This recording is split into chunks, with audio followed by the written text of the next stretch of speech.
¿Quién está, Paula, hoy con nosotros? Hoy está con nosotros Silvina Gozo, licenciada en Psicología, terapeuta de pareja y sexóloga clínica, integrante del equipo de Consexuar. Bienvenida, buenos días. ¿Cómo va, Silvina? Buenos días, ¿cómo andan? Encantada acá de estar con ustedes. Bueno, gracias por venir. Tenemos un montón de preguntas que podría ser el nombre de la película de Woody Allen, ¿no? Tranquilamente. En un ratito nuestro Darío Giorgi va a hablar del tema, que es nuestro especialista en cine, que nos va a recomendar algunas películas relacionadas con este tema de hoy que vamos a tratar, que es la sexualidad. Pero contanos vos al revés, vamos a arrancar al revés. ¿Qué es lo que la gente más te pregunta sobre sexo y lo que quiere saber y que por ahí no se atreve a preguntar? ¿Hay alguna, no sé si hay una encuesta, no me importa tampoco, pero qué dice tu experiencia? Mira, Pablo, yo vengo del campo de la terapia de pareja, sí. Con lo cual lo que te podría decir que me motivó más a meterme en el área de sexología clínica y que me hace llegar un poquito hasta acá, es cómo en las parejas se mantiene vivo el deseo sexual, cómo en las parejas influye, digamos, el tipo de vínculo en la vivencia de la posibilidad de vivir, digamos, un potencial erótico, digamos, placentero, comprometido, digamos, y a largo plazo. Mm. Y además porque, digamos, dentro de lo que es mi quehacer profesional, yo también superviso y entreno terapeutas en terapia de pareja, y me doy cuenta que muchas veces en la terapia de pareja no nos metemos con la sexualidad. Y el sexo y la sexualidad es el otro modo, digamos, que tenemos como de vincularnos, ¿no? Digamos, cuando nos vinculamos amorosamente, nos vinculamos desde nuestro sentir, desde nuestros sentimientos, ¿no? Armamos un vínculo, digamos, de compañerismo, digamos, de ir digamos, acompañándonos en la vida, uh-huh. Pero también lo que define a la pareja es el vínculo sexual, ¿no? Entonces, sí. Digo, ¿cómo no vamos a pensar en cómo funciona la sexualidad en la pareja, ¿no? Entonces, y por ejemplo, en terapia, cuando se llega a tratar el tema, ¿es porque lo trae la pareja mismo? O en general es porque ustedes como profesionales, entendiendo que este tema es importante, tratan de ponerlo arriba de la mesa? Creo que, digamos, desde que con Sexuar y con todo lo que está creciendo desde la sexología, hay muchas parejas que consultan espontáneamente por dificultades en la sexualidad, pero en general en la terapia de pareja yo trato de promover que nosotros también preguntemos, porque muchas veces es una inquietud, es algo que les es difícil hablar, y es tan difícil hablar de la intimidad, digamos, del corazón, como de la intimidad en la desnudez, ¿no? Sí, entonces sí, me parece que es un ámbito donde los terapeutas de pareja tenemos que aprender a, digamos, a adentrarnos en el mundo sexual de las parejas, a entender cómo lo emocional y lo sexual interactúan entre sí, cómo la cuestión afectiva y la seguridad en el vínculo también permiten una exploración mayor o un renovarse o un, digamos, ir un poquito más, ¿no? En lo sexual. Entonces, estos son temas que en general en distintos momentos, no solamente de los conflictos, sino en distintos momentos de la vida, como en la vida de la pareja, es importantísimo que podamos hablar con claridad, podamos explorarnos, podamos tomar más conciencia de cómo nos sentimos, de qué es lo que vivimos, ¿no?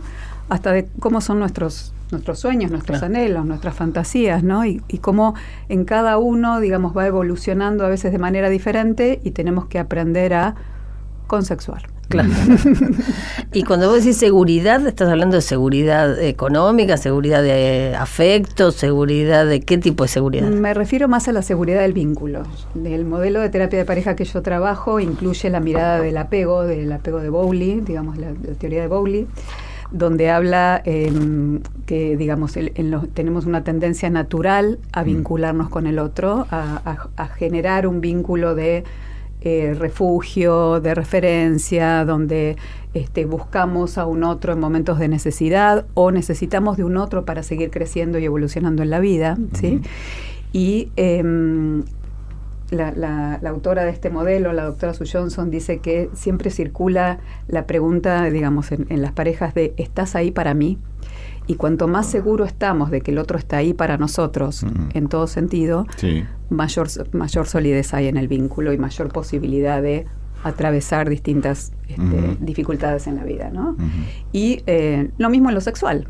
Si pensamos que lo sexual tiene que ver también con la capacidad de juego, con la capacidad de sorprendernos, con la capacidad de renovarnos, con la capacidad de descubrirnos, con la capacidad de mostrarnos, ¿no? En lo más íntimo, bueno, cuanto más promueve, digamos, una mejor sexualidad, cuanto más seguros nos sentimos con el otro, ¿no? Claro, totalmente. Y esto cambia, por supuesto, cada pareja debe ser un mundo, ¿no?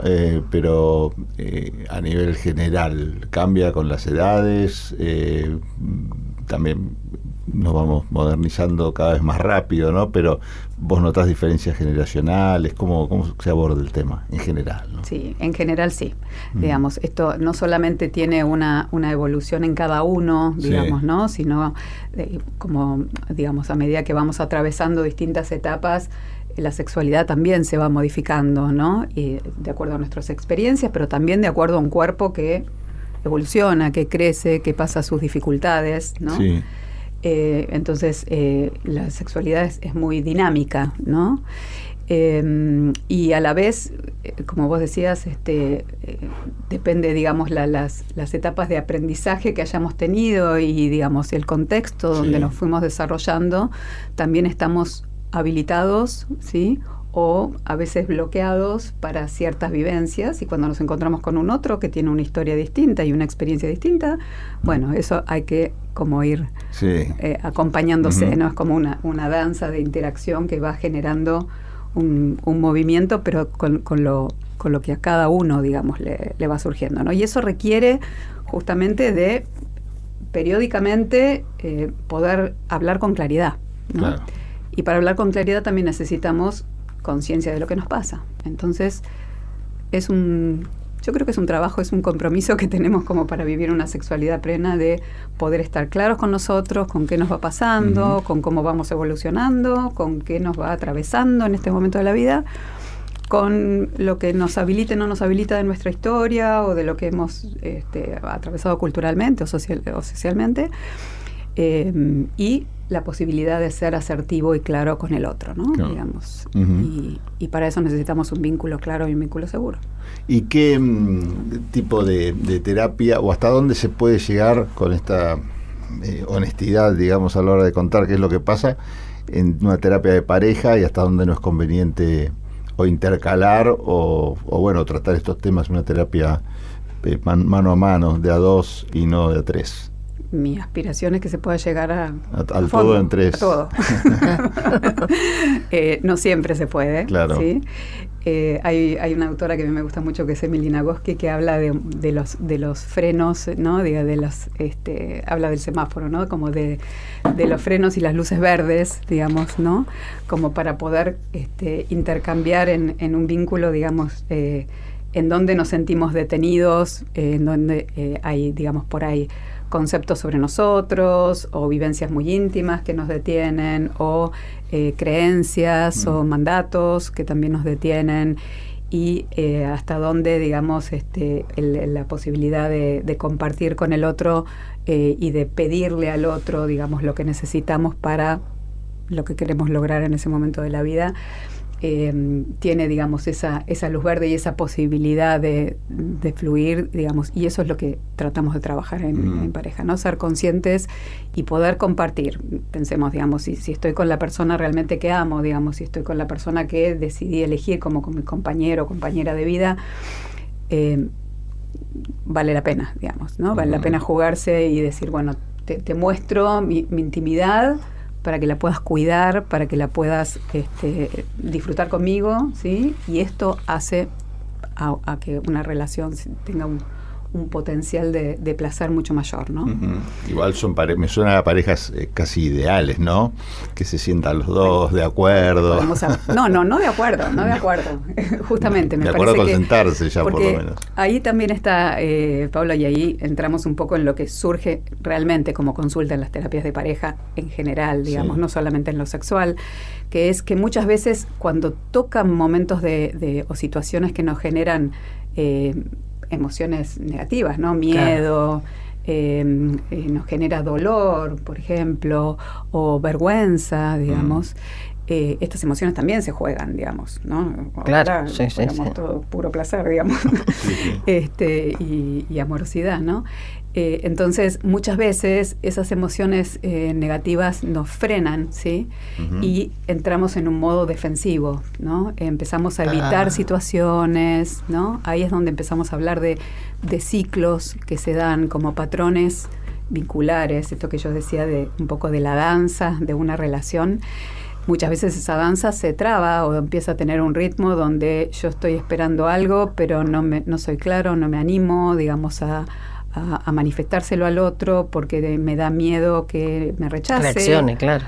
O porque estoy sintiendo algo en mi cuerpo que siento que no está bien y no me animo, digamos, a consultar o a ponerlo en palabras con el otro, ¿no? Entonces empiezan patrones que empiezan a no ser claros, ¿no? Y empezamos a leer desde como dice Bowley, desde nuestros modelos operativos internos, ¿no? Digamos, desde nuestro modo de mirar ciertas conductas o ciertas respuestas del otro, nos empieza a interferir. Entonces ya la cosa no es tan clara. No te puedo pedir, no, mira, tócame más suave, o acércate de otra manera, o quiero que me hagas un poquito de juego. No puedo, ¿no? Digamos. O a veces ni siquiera me animo a acercarme, ¿no? Típica relato, digamos, de parejas, nada que ver con nosotros, ¿no? De voy a la cama despacito y me hago la dormida porque no tengo ganas de que se acerque, ¿no?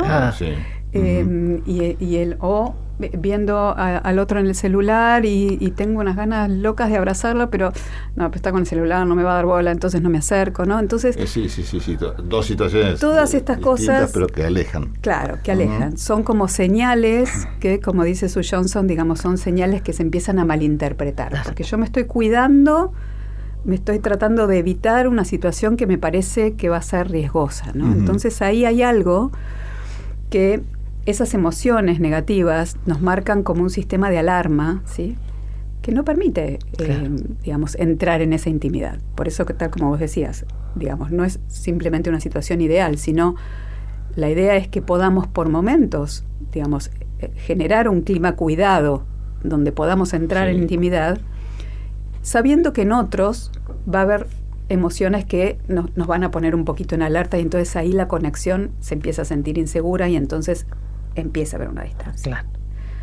Hay también prejuicios, ¿no? que interfieren, digamos, de alguna manera. Por supuesto, prejuicios, digamos, prejuicios no solamente con el otro, a veces son prejuicios con uno mismo, claro, ¿no? A veces vamos como creciendo, nos vamos desenvolviendo y se nos ocurre algo, ¿no? ¿Qué es esto? ¿Por qué tengo ganas, ¿no? De determinada cuestión, ¿no? Entonces, todo esto requiere como un clima, digamos, de seguridad emocional en un vínculo para poder soltarse y atravesarlo, ¿no? Todo esto estoy hablando, digamos, por eso insisto que es desde el marco, desde un vínculo, es el marco de una pareja, y desde una pareja que quiere, digamos, explorar su potencial erótico a ver a dónde llega, ¿no? Digamos, y sentir que la seguridad emocional también refleja una seguridad sexual, ¿no? Porque muchas veces también pasa que, digamos, empezamos a sentir que la conexión sexual está insegura, y esto también afecta el modo de sentirnos en el vínculo, ¿no? Sí, o sea, claro, son caminos claro, de ida y vuelta, sí, ¿no? O al revés, digamos, ¿no? A veces sentimos que hay algo que no nos da tranquilidad en el vínculo y entonces empezamos a tomar distancias, porque para poder relajarme y entregarme también tengo que sentir que estoy bien, digamos, con el otro. Como entonces, son innumerables factores, ¿no? En realidad, muchas señales. Todo, Entonces ahí, digamos, lo que hacemos es un poco entender, digo desde este marco, ¿no? Entender un poco cómo nos enredamos muchas veces en los vínculos, ¿sí? Cómo a veces nos decimos un montón de cosas a nosotros mismos y empezamos a armar historias que por ahí no tienen que ver con lo que se está dando en la interacción. Pero es mucho más simple todo. Entonces, el primer paso que trabajamos ahí en la terapia de pareja en general es entender cómo son nuestras interacciones negativas, ¿sí? Cómo armamos, así como armamos esa danza de conexión al principio, que es como, ¿no? Como las aves del cortejo que se seducen y que yo te doy la mano y vos me respondés y vamos para un lado y, ¿no? y te hago un guiño de ojo y el otro ya se sonríe. Bueno, eso no dura mucho, digamos, no dura toda la vida. Entonces, empezar a entender cuándo empiezan las señales a ser confusas y cómo ahí nuestro sistema nervioso nos está marcando que hay algo que nos pone en amenaza. Hay algo que nos pone en alerta y esa alerta puede venir de afuera, puede venir de adentro, de mi historia, de mi registro, de lo que yo siento, ¿sí? Digamos, puede venir de distintos lados, ¿no? Pero aprender a entender cuándo nos ponemos en alerta y cuándo las señales empiezan a ser confusas ayuda a que las parejas puedan detener esos ciclos y no aumentar, ¿no? Digamos, porque ahí es donde vienen como las escaladas de distancia o de pelea, ¿no? ¿Hay futuro en una terapia donde alguno de los miembros de esa pareja falta a la verdad? ¿Hay futuro? ¿Decís? Claro, si se puede trabajar. Se puede trabajar, digamos, el profesional sabiendo que uno de los dos está mintiendo. Por ejemplo, con una infidelidad. Por supuesto no la va a blanquear porque se cae la pareja, pero a la vez quieren, no sé, o fingir demencia a ambos o uno. En general, ¿cómo se trabaja eso? Lo que vemos es que, digamos, el ocultamiento, los secretos, las mentiras en general tienen efecto, digamos, ¿no? Sí. Entonces, podemos seguir trabajando, pero algo no va, en algún momento se va a detener. Claro. Algo en esa seguridad, en esa claridad, porque en un vínculo íntimo eso recorta alguna posibilidad de conexión profunda, ¿no? Entonces, no digo que sea una pareja que no pueda vincularse, puede seguir vinculada y que hacen un pacto, digamos, ¿no? No, sin pacto, quizás, qué sé yo. Sí, implícito me refiero. Como, bueno, se mantiene la mentira. Sí, no, porque se pueden mantener otras condiciones que hacen que la pareja tenga que seguir su vida, digamos. Por supuesto, cada pareja elige lo que claro, por supuesto. Sí, situaciones de vida, de los hijos, qué sé yo, ¿no? Pero en digo mi eso, experiencia, el factor mentira, no, si hay un acuerdo, por supuesto, bueno, es el acuerdo y hace que la cosa funcione justamente ese acuerdo, pero donde hay una de las dos partes o las dos que se están mintiendo, pero a la vez, bueno, quieren ese vínculo que tienen medio raro o particular, mantenerlo por estas condiciones que dice Paula, por los hijos, porque están cómodos, porque sí. Mira, a mí lo que me parece ahí, digamos, es que lo fundamental o por el concepto que a mí más me guía es la claridad relacional. Claro, hablar de en la medida en que estamos claros y acordamos seguir en esto. Eso es mejor, por supuesto. Esto, digamos, se puede, o sea, cada pareja es libre de sostener el vínculo que quiera. Distinto es cuando uno propone una terapia de pareja, ¿sí? Para reparar, por ejemplo, una situación de infidelidad que fue un daño que no fue acordado, obviamente, ¿no? Que no está dentro del... Porque también hay parejas, digamos, donde... parejas abiertas cosas, o, digamos, donde esto tiene como otra función. Distinto es entonces en esas parejas donde uno decide trabajar la reparación, por ejemplo, de una situación de infidelidad, porque los dos vienen a reparar el vínculo, porque esto tuvo un efecto importante en la confianza y demás, y uno miente, ahí sí eso a la larga, digamos, hace que la terapia no funcione. De hecho, Sue Johnson, en el modelo de terapia de pareja, dice que, digamos, es una de las condiciones para hacer terapia de pareja que si hay una situación de infidelidad en curso, que, bueno, que por lo menos se cancele ese vínculo si se decide a trabajar la profundidad de esta conexión, ¿no? Claro. Pero la realidad es que muchas veces no sucede. Claro. Me ha pasado más de una vez con pacientes. Claro, porque te tienen que mentir a vos también, entonces, como profesional. Me ha pasado pacientes después de tiempo que me llaman para pedirme disculpas porque no lo pudieron decir. Y bueno, esto también sucede. A veces hay mucho, digamos, mucho tironeo, ¿no? En cómo, digamos, resolver una situación, digamos, de un vínculo que se armó en paralelo y el no querer perder tampoco, digamos, la pareja y la familia, Entonces esto es un proceso que lleva tiempo, pero bueno, respondiendo a tu pregunta, digamos, hacer una terapia de pareja mintiendo no tiene mucho sentido. Claro, sí, porque por ahí te toman la misma terapia como parte de la mentira o de esa cobertura, ¿no? Para que parezca verdad. No te voy a estar mintiendo si estoy haciendo terapia, claro. Uh-huh. Sí. Bueno, es un tema súper complejo y súper interesante. En un rato vamos a hablar también cómo se vive esto en los más jóvenes, ¿no? Donde quizás la falta de compromiso y el amor líquido, como se suele decir, suele ser bastante común.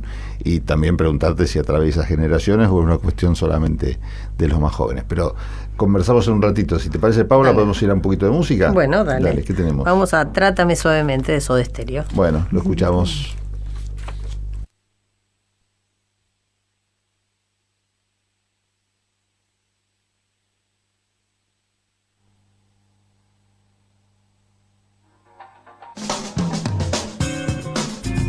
Bueno, seguimos en 123, seguimos aquí en la radio de la Universidad de Buenos Aires, 87.9. ¿Con quién estamos, Paula? Estamos con Silvina Gozo, licenciada en Psicología, estudió en la UBA, es terapeuta de pareja y sexóloga clínica, integrante del equipo de Consexuar. Estamos hablando de sexualidad. Uh-huh. Yo dejé una pregunta picando antes de la música, así que te veo con ganas, Paula, de preguntar, pero vamos a esa mirada. A esa mirada. Bueno, ¿qué pasa con el amor líquido en la generación o el amor y el sexo de los más jóvenes? Donde se me ocurre identificar a esta nueva forma de falta de un compromiso, por lo menos como mostraban las viejas películas, en cuanto hablamos del amor y del sexo, fruto de un montón de cosas, entre ellas también hasta la propia tecnología, la velocidad de los cambios, todos los temas que estamos acostumbrados a tratarlos en otros temas.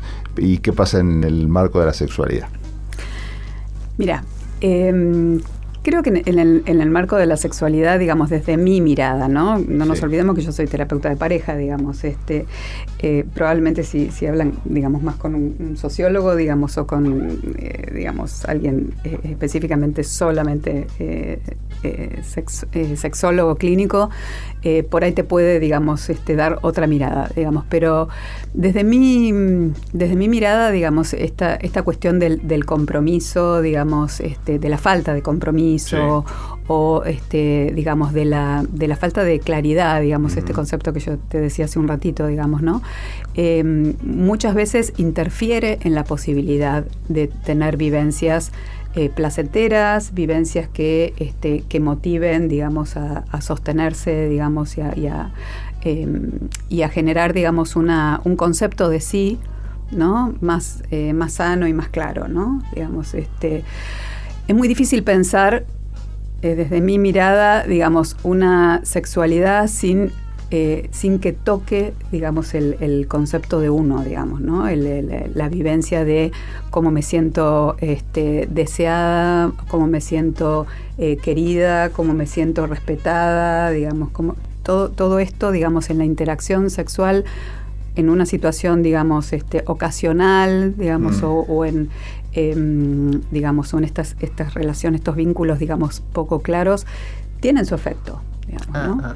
Y vuelvo al tema de que no tenemos muy claro, digamos, cómo le está afectando al otro, ¿no? Uh-huh. Sí sabemos que hay un código por ahí, quizás en determinados grupos o digamos en jóvenes, como vos decías, digamos, donde vivir lo sexual a veces pareciera como que no implica un compromiso, pero la verdad es que, digamos, si bien no es un compromiso de estoy en pareja con vos y voy a seguir teniendo sexo con vos exclusivamente, eso por ahí es cierto, no se da, pero sí, digamos, es importante tener en cuenta que, digamos, cuando tocamos un cuerpo, tocamos una historia. Cuando nos conectamos con el otro físicamente, nos conectamos emocionalmente. Digamos, es difícil pensar que está esto aislado, uh-huh. ¿Sí? Y a veces no tenemos dimensión de lo que vamos generando en el otro o a veces en nosotros mismos, ¿no?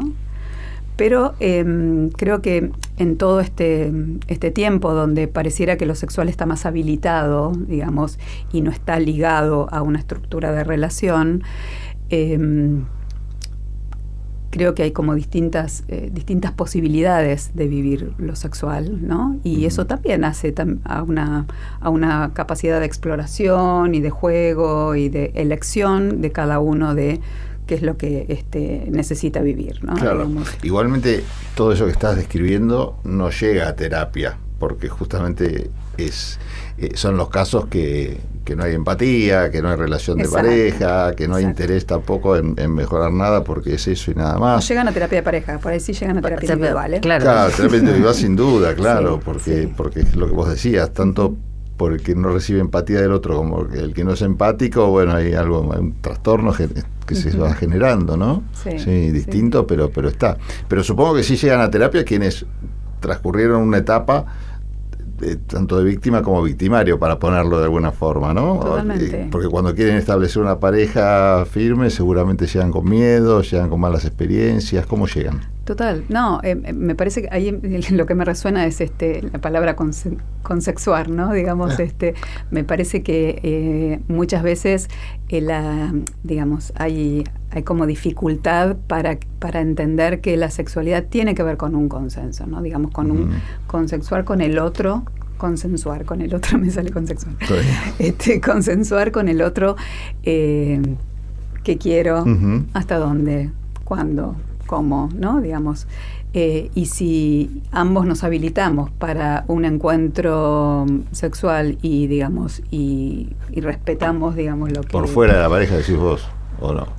O si estás, digamos, soltero, solo, digamos, okay. ¿no? Digo, en estos encuentros ocasionales, por ejemplo, que decís, o el amor líquido, como decías, bueno, me parece que, digamos, esto no, muchas veces no tiene, digamos, consecuencias negativas, ¿no? Claro. Creo que cuando vos decís víctima, victimario, es cuando alguno de los dos algo no pudo, digamos, ¿no? No pudo o respetar, o no pudo pedir, o no pudo expresar con libertad de qué es lo que me genera determinado encuentro, ¿no? Okay. O me va pasando esto y entonces ya el otro no me responde de la misma manera, digo, esto que se empieza a enredar lo emocional, es como difícil entender, ¿no? Digamos, y creo que esta es una dificultad muy fuerte hoy en día, ¿no? Sobre todo en la gente joven, digamos, entender hasta dónde, ¿no? Hasta dónde el otro está, hasta dónde el otro no está, ¿no? Ok. O sea que hay una cuestión relacional siempre. O sea que hay que comprender que esta cuestión relacional es la clave, digamos, que uno no tiene un sentimiento único, tiene sexo ocasional, sino que hay un efecto en el otro y el otro va a tener un efecto en mí. Totalmente. Más allá de que sea continuo, digamos, en una pareja que tenga una familia o que sea de un día casualmente. Claro, que digamos, nos encontramos hoy y no te voy a ver nunca más. Listo, bueno, pero si hay un acuerdo, digamos, bueno, después cada uno se hará cargo de lo que le pasa, digamos, sí. ¿no?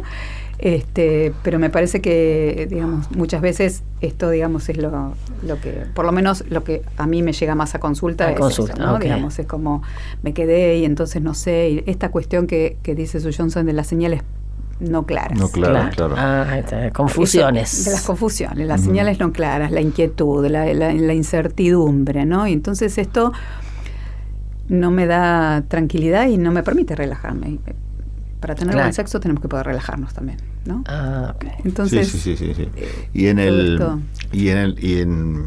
caso de de este tipo de relación, a la hora de hablar de estos conflictos, por ejemplo, con un padre, una madre, ¿notás que eso se perdió? ¿Existe? ¿Está más naturalizado y se conversa más? ¿O siempre existe esa barrera generacional que cuesta y es más fácil entre pares de edad? Yo creo que está mucho más, digamos, se promueve mucho más el diálogo, está mucho más abierto el diálogo, digamos, entre distintas generaciones, incluso, digamos, hasta, no sé, desde la posibilidad digamos, de pedir ayuda, digamos, ¿no? De hijos a padres, y de hecho, bueno, en Consexuar hay todo un equipo, digamos, ¿no? Que se encarga, digamos, de educación sexual, ¿no?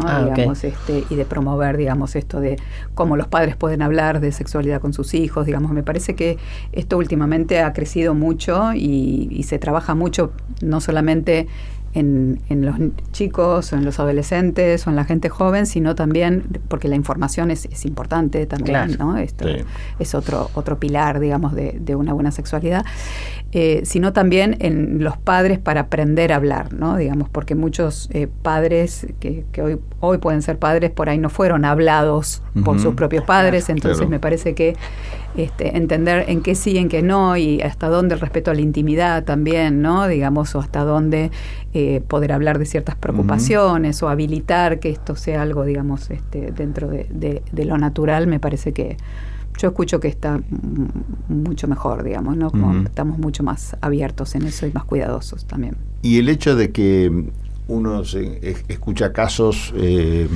y de los cuales, bueno, muchos padres hacen referencia o mucha gente hace referencia a lo rápido que crecen los chicos, ¿no? ¿Está generando algún cambio? ¿Es algo muy puntual en algunos sectores? ¿O vos notás que la edad esta de iniciación sexual o de que comienzan a hablar de estos temas también bajó? Eso, digamos, por ahí sería mejor escucharlas a Silvina Valente o, digamos, las médicas del equipo, digamos, tienen mayor investigación precisa sobre esto, pero sí, en general, digamos, es mucho antes, digamos, sí. De hecho, digamos, también está como adelantándose hasta el desarrollo mismo, ¿no? ¿Sí? Eso es cierto. Sí. Entonces, me parece, bueno, pero ahí no me quiero meter en un campo que no es exactamente el mío, digamos. Pero el hecho de que en la escuela los contenidos incorporados, que se pueda charlar en el aula sobre, bueno, el cuidado del cuerpo, quién tiene acceso y quién no tiene acceso, ¿vos ves que es una mejora, digamos, en general en la salud sexual de los jóvenes? Por supuesto que es una mejora, digamos, no es un estímulo. Me parece que eso responde a un estímulo que ya se había generado, digamos. Siempre estamos un pasito atrás, me parece. Y no solo eso, sino que yo pienso que, digamos, cuanto mayor conciencia y educación tenemos sobre esto, digamos, ¿no? Si lo pensamos en la persona que recibe, digamos, esta clase, esta información, este acompañamiento desde la escuela, me puedo, digamos, cuidar mucho más y puedo generar una sexualidad mucho más sana, ¿no? Puedo ser mucho más claro a la hora de vincularme con el otro, puedo ser mucho más consciente, digamos, pensemos que la sexualidad, digamos, si bien se vive en relación, ¿no? Bueno, muchas veces, digamos, pero en general, digamos, se vive en relación, depende, digamos, de la conciencia de uno mismo, ¿sí? Y del descubrirse uno mismo y del contacto con uno mismo, y también de la posibilidad de conectar con un otro, ¿no? Es como que va en las dos vías. No es ni solo hacia el otro, la atención plena hacia el otro, ni autocentrado totalmente, ¿no? Digamos, yo tengo que estar claro de qué es lo que me ayuda a mí a sentirme bien, qué es lo que me resulta placentero, qué es lo que me ayuda a excitarme, qué es lo que me ayuda, no sé, consultas a llegar a un orgasmo, lo que fuere. Tengo que conocerme bien, tengo que tener un buen contacto con mi cuerpo y con lo que me pasa, con mis emociones, para poder también estar atento al otro, digamos, y tener una buena capacidad de conexión con el otro para poder generarle al otro placer, ¿no? Digamos, esto, por eso, bueno, me fui ya muy lejos, digamos, pero cuando vamos, siempre me voy a mi campo, pero cuando vamos a un adolescente que está recibiendo información, me parece que cuánto mejor desde chicos aprender a vincularnos con nuestro cuerpo, ¿no? Aprender a qué es tocarse, aprender a quién te toca y quién no te toca, aprender de qué se siente, aprender de, ahora que hay mucha también educación sobre las emociones, cómo las emociones se ligan al cuerpo, ¿no? Cómo las sensaciones se transforman en emoción. Bueno, todo esto me parece que es un campo que cuanto antes lo podamos aprender, va a haber adultos más cuidadosos y más sanos, en vínculos también claros. ¿Cuál es tu campo puntualmente? La terapia de pareja. La terapia de pareja. Y la sexología dentro de la terapia de pareja. Ok. Pero, digamos, como bien vos decís, el tema excede hasta lo sexual, ¿no? Porque hay un montón, está la historia, el contexto, la situación desde social hasta económica, los grupos de pertenencia, la familia, claro, todo.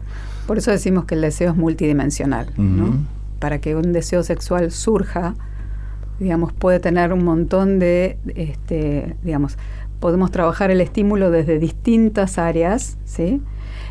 como también podemos entender que se bloquea por distintas cuestiones. Esto que decís, por ejemplo, bueno, digamos, el contexto, ¿no? Digamos, alguien que se siente mal porque, digamos, tuvo un tema, no sé, digamos, de abuso, de por supuesto, persecución, sí, claro. Digamos, la historia está en el cuerpo. Sí, obvio. Claro. Entonces, digamos, puede venir desde el cuerpo, puede venir, como decíamos, desde mandatos, creencias, cuestiones que no conocemos, por eso la información es tan importante, ¿sí? Claro, puede venir desde emociones, desde experiencias previas que tuve, digamos, no necesariamente un abuso, digamos, pero digamos, de cómo me miraron o cómo me sentí, digamos, vista por otros, ¿no? Digamos, todo la esto. relación con los padres, bueno, un montón de cuestiones. cosas, claro. Sí. Además del entorno, ¿no? Digamos, porque también el entorno hace, digamos, si pensamos, por ejemplo, no sé, una pareja que consulta porque han tenido su hijo y después nunca más pudieron tener relaciones, ¿no? Digamos, claro.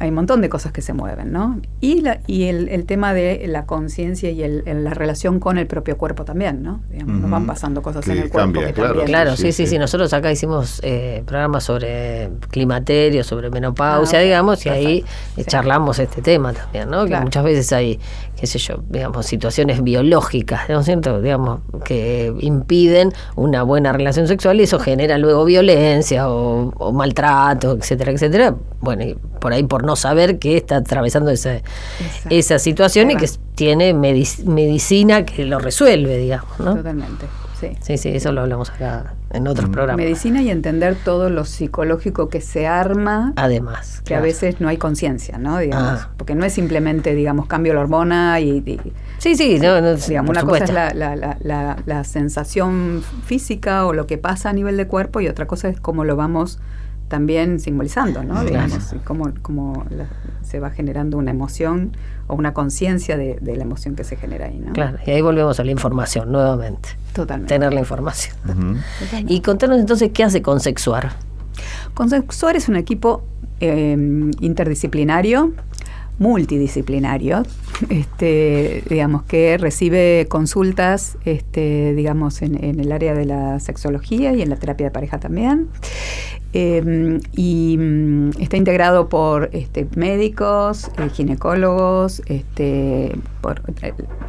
o sea, todos son sexólogos, ¿sí? Pero la profesión sexología de base, es un posgrado, digamos. Claro, la sexología es una especialidad, digamos, que se hace de posgrado.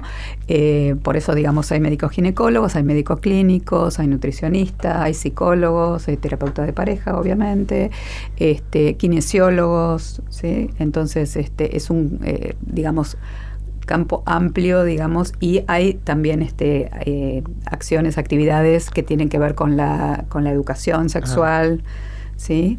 Y bueno, y con la difusión, y también hay, digamos, cursos de capacitación, bueno, digamos, están todo el equipo estamos dedicados a esto, a poder ayudar a que haya mayor conciencia, mayor posibilidad de acudir en momentos, digamos, en un momento de dificultad y no guardarse la dificultad y detenerse en algunos aspectos de la vida, digamos, no solamente sexuales, sino vinculares, por ejemplo.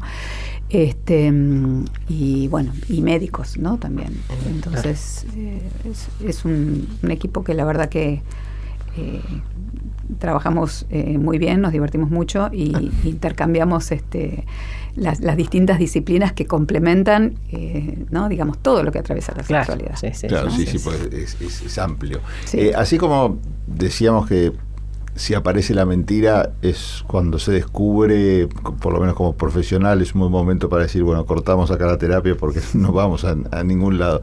¿En qué otro momento vos en particular, por ejemplo, decís, es hora de rendirse, no hay nada que hacer? Yo o eso lo decide la pareja. No, yo personalmente cuando veo que no puedo trabajar con situaciones que están en el límite entre la agresión y la violencia. Ah, claro, por ejemplo. No trabajo con esas situaciones. Hay terapeutas que sí, no es mi caso. ¿Se puede resolver eso? ¿Dependerá también del nivel de violencia? ¿Cómo lo analizas? Mira, yo creo que ahí entramos en otro campo que es bastante delicado, digamos, pero para mí hay dos tipos de violencia vincular, digamos, una que tiene que ver con la violencia más reactiva por esta cuestión que decíamos, como que entramos en ese modo defensivo y cada uno, digamos, empieza como a reaccionar, digamos, por emociones negativas que se le generan y hay como poca capacidad de escuchar al otro, digamos, estoy en modo como centrado en mi necesidad de defenderme ¿no? Y ataco para defenderme. Y eso genera ciclos de interacción negativa muy fuertes, digamos, que no permiten, digamos, ¿no? Esas son las parejas escaladas que le decimos nosotros, digamos, ¿no? Donde que es difícil uno, detenerlo, dos, tres, termina más. Y terminan en la explosión. Y después hay otro tipo de violencia vincular, que es una violencia más de poder y de control, que ahí, digamos, donde el terreno, digamos, del espacio, digamos, de la terapia no se torna un espacio seguro, porque si yo digo algo que al otro lo va, digamos, lo va a hacer reaccionar después en casa, la violencia aumenta. Bueno, ahí es otro tipo de violencia que me parece que es como que no es para trabajar vincularmente, ¿no? Claro. Por ahí sí, obviamente. Individualmente, claro. Individualmente y con conciencia de que esto, de que esto está pasando, ¿no? Claro, sí, claro, es lo que te preguntaba, ¿no? Hasta qué punto se puede realmente abrir la pareja con todas las consecuencias que trae esa apertura. Yo creo que lo ideal sería trabajar con una pareja que ya tenga la cabeza abierta, llegue a la terapia así, ¿no? Sí, claro, no trabajaríamos tanto. Claro, también, sería más Me encantan esas parejas, si sabes de esa, mandámela porque me encanta. No, pero me parece que, digamos, la clave para mí, digamos, cuando uno genera un espacio terapéutico, por lo menos en las primeras sesiones, es generar un clima de seguridad. Claro. Digamos. Y si no generamos un clima de seguridad, difícilmente podemos adentrarnos en la intimidad. Estamos entrando en el mundo, digamos, emocional y en el mundo sexual, ¿no? Hay problemas, por ejemplo, para vos, siendo mujer, que vaya un hombre, estoy muy, ¿cómo se llama cuando tenés... mis hijas siempre me dicen, no, vos sos muy como muy clásico sería, bueno. viejo, pero bueno, suponiendo y pensando desde la total heterosexualidad, digamos, que seas mujer, por ejemplo, hace que un hombre en terapia de pareja tenga más tabúes, más vergüenza de contarte cosas. ¿Cómo notas eso? ¿Sabes que no? No es lo que me está pasando, digamos. Yo creo que desde que empecé a formarme en la sexología clínica y que empecé a interactuar con todo el equipo de Consexuar, creo que hay algo que habilita, digamos, el hablar más libremente de la sexualidad, porque yo lo tengo, digamos. Yo trabajo mucho con los terapeutas el trabajar en el self del terapeuta, ¿no? Digamos, en la medida en que uno siente que uno puede hablar, eso en el clima, digamos, y en el cómo preguntás y el cómo habilitás. Claro. Está en la seguridad esta que decíamos. Sí. Pero bueno, también es cierto que hay hombres que piden terapeutas varones, ¿no? Claro. Digamos, porque si tienen que hacer una consulta más puntual que tiene que ver con algo especial de su propio funcionamiento, su propio físico y demás, muchos obviamente se sienten más afines, seguros. Sí, por ahí en mano a mano, pero preguntaba en la de pareja, por ejemplo. Pero no, en la de pareja en general no. Y te digo más, muchas veces los hombres a veces, y esto me pongo en clásica y tradicional como vos, ¿sí? Asociamos por ahí a los hombres a algo, digamos, que están menos conectados con lo emocional, o que son más racionales, ¿no? Sí. Y a mí lo que me encanta y comparto con mis colegas terapeutas de pareja de TFE, de mi modelo de trabajo, cuando un hombre aprende a abrirse emocionalmente, es una transformación mucho más, no sé, que quizás motiva más a la terapia, digamos. Claro, es como un logro. Es un logro sorprendente. Ves que la mujer disfruta de que de repente él pudo expresar, digamos. Y la verdad, digamos, incluso en algunos talleres que hacemos de parejas, digamos, el ver la transformación de un hombre que por ahí le cuesta hablar de las emociones, a abrir la vulnerabilidad, sí. A mí me parece algo un avance, fascinante. claro. Sí, entonces, que por ahí con las mujeres no pasa tanto, porque las mujeres a veces mostramos las emociones de un modo un poco como, o sea, más claro, que tampoco somos, no nos claro, ponemos vulnerables, ¿no?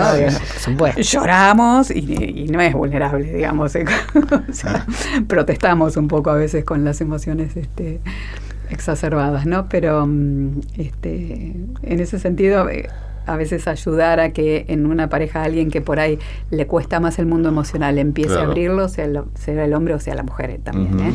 Pero cuando decimos pareja de hombre-mujer, dos hombres, dos mujeres. O dos mujeres, sí. Me refiero a, digamos, que siempre hay uno, digamos, nosotros decimos un evitador o un perseguidor en el modelo del apego, ¿no? Digamos, siempre hay uno, digamos, como un poco más, el que es más para afuera y el otro que es más para adentro, y ahí se empiezan a armar las interacciones, ¿no? Y bueno, como queremos llegar a esa intimidad y esa vulnerabilidad, tenemos que ayudar a que por ahí el que es más evitador pueda abrirse un poquito más, y el que es más perseguidor, más, ¿no? del otro modo defensivo, se suavice para que los dos puedan lograr A ver, contame esto del evitador y el perseguidor. Bueno, ahí a mi campo me llamaron. Eso viene de la teoría de Bowley. El modelo de terapia de pareja que yo trabajo hace una síntesis entre la teoría sistémica, la teoría de Bowley y en una terapia experiencial. Entonces, lo que dice Bowley es que nosotros aprendemos en los primeros vínculos, en los vínculos, digamos, de apego justamente, aprendemos a organizar y a corregular nuestras emociones, ¿no? Entonces, que tenemos desde esta tendencia natural que tenemos a contactarnos con el otro, a generar una conexión emocional y, bueno, también sabemos que después sexual y de cuidado, ¿no? Son 3 sistemas, como dice Bowley, que entran en la pareja, digamos, el sistema de conexión emocional, que tiene que ver con el modo en que amamos, ¿sí? El sistema, digamos, de cuidado, que se activa en el contacto con un otro naturalmente, ¿sí? Y el sistema sexual, ¿no? Y todos tienen, digamos, su correlación con el sistema neurobiológico, o sea, nacemos en condiciones de indefensión y entonces necesitamos de un otro. Entonces, desde Bowley pensamos que los seres somos esencialmente relacionales, ¿no? Esencialmente vinculares. Sí.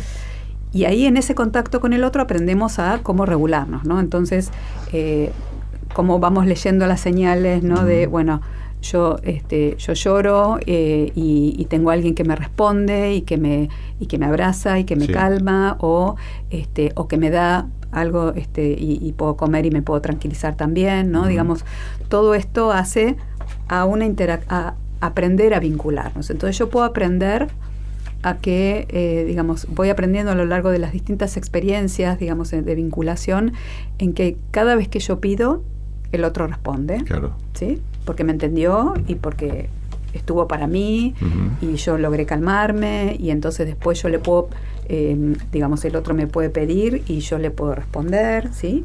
Y ahí todo funciona bien, ¿sí? Claro. Pero también tengo experiencias o tengo momentos donde le pido al otro, ¿sí? Y el otro no entendió nada. No entendió nada, claro, porque no entendió cuál era mi necesidad y no me responde, y entonces aprendo yo me tengo que arreglar solo, ¿sí?